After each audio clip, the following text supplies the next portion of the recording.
وہ खाना बदोश थे और पूरी दुनिया पर छा गए। भेड़ बकरियां चराने वाले जब तलवार चलाते तो कोई उनके आगे टिक ना पाता। छोटे से इलाके से उठने वाले जंगजुओं से दुनिया थर थर कांपने लगी। जिन्हें कोई जानता तक नहीं था, दुनिया में उनके नाम का सिक्का चलने लगा।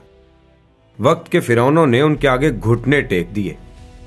आज की वीडियो में हम तुर्क कौम के बारे में बात करेंगे, जिसने दुनिया की तारीख बदल कर रख दी।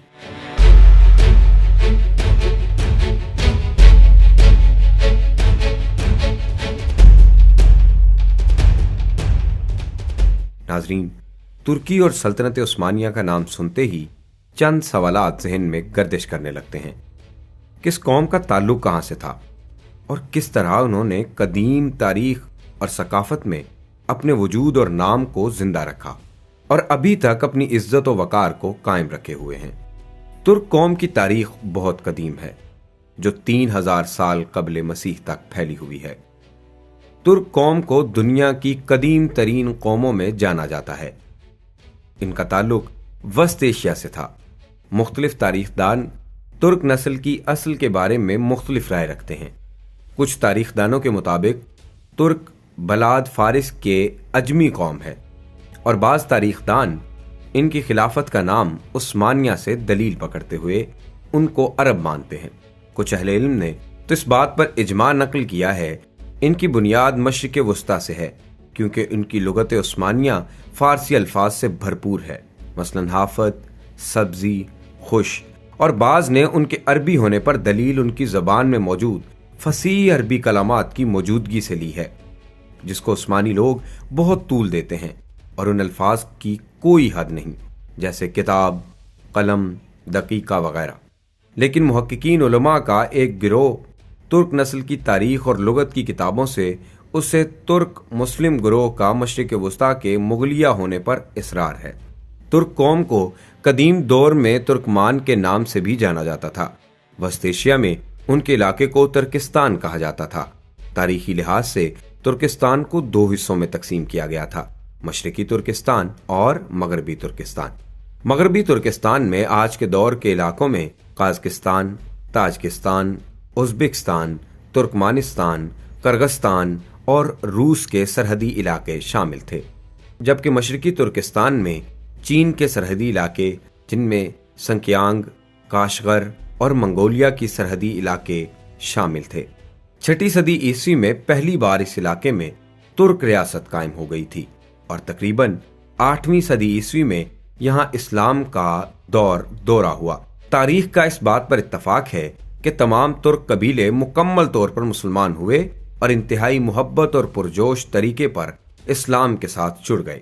ऐसे वो उम्मत मुहम्मदिया सल्लल्लाहु अलैहि वसल्लम का हिस्सा बने और मुसलमान मुआशरों का हिस्सा कहलाए जाने लगे। इस्लाम के फैलाव और इस्लामी तहजीब में तुर्कों के किरदार को फरामोश नहीं किया जा सकता। जैसे जैसे तुर्कों की अब्बासी रियासत के साथ ताल्लुकात बढ़ने लगे, मुस्लिम हाकिमों पर वो असरअंदाज होने लगे। अब्बासी इन पर बाकी मुसलमानों से ज्यादा एतमाद करने लगे, हत्ता कि 835 में खलीफा मुहतशम ने एक इलीट फौज तैयार किया जो सिर्फ और सिर्फ तुर्कों पर मुश्तमिल था। अब्बासी खिलाफत के जवाल के बाद यहाँ सल्जोक काबिज हो गए, जबकि बाद अज़ां उस्मानी तुर्क एशियाए कोचक को छोड़कर यहाँ आबाद हो गए। 1299 में उस्मान अव्वल ने उस्मानिया सल्तनत की बुनियाद डाली। फिर तुर्की का दायरा इख्तियार बढ़ता गया और सदी के इख्तिताम तक मिस्र, अरब, शाम, इराक, हंगरी और तराबलस तक रसाई हासिल हो गई। तुर्कों ने 1669 में जजीरा क्रेटिक पर अपना परचम लहरा दिया, लेकिन 17वीं सदी में सल्तनत उस्मानिया का जवाल शुरू हो गया और 1912 तक हिंगरी, क्रीमिया, यूनान, बल्गारिया, बुसीनिया और अल्बानिया वगैरह तुर्की की सल्तनत से आज़ाद हो गए। तुर्की का बर सगीर पर पहला हमला सबकतगीन से 11 सदी के वस्त में शुरू हुआ, जबकि उनकी रियासतें शुमाल और जनूब बर सगीर में 12वीं सदी में कायम हुई। इससे कबल 8वीं सदी में अब्बासी खिलाफत ने सिंध पर हमला किया था, लेकिन वो बर सगीर की तहजीब और सकाफत पर कोई काबिल जिक्र असरात कायम न कर सका। तुर्कों के बर सगीर में आमद 11वीं सदी के वस्त में हुई और तकरीबन 500 سال تک حاکم رہے۔ غزنوی ریاست کے بعد غوری آئے، جن کے بعد ترک غلام قطب الدین ایبک حکمران ہوئے، جو سلطان محمد کے انتہائی بااعتماد کمانڈر تھے۔ اس کے بعد ایک اور ترک ریاست خلجی نے 1292 سے 1320 تک حکمرانی کی، جنہیں تغلقوں نے ہٹایا۔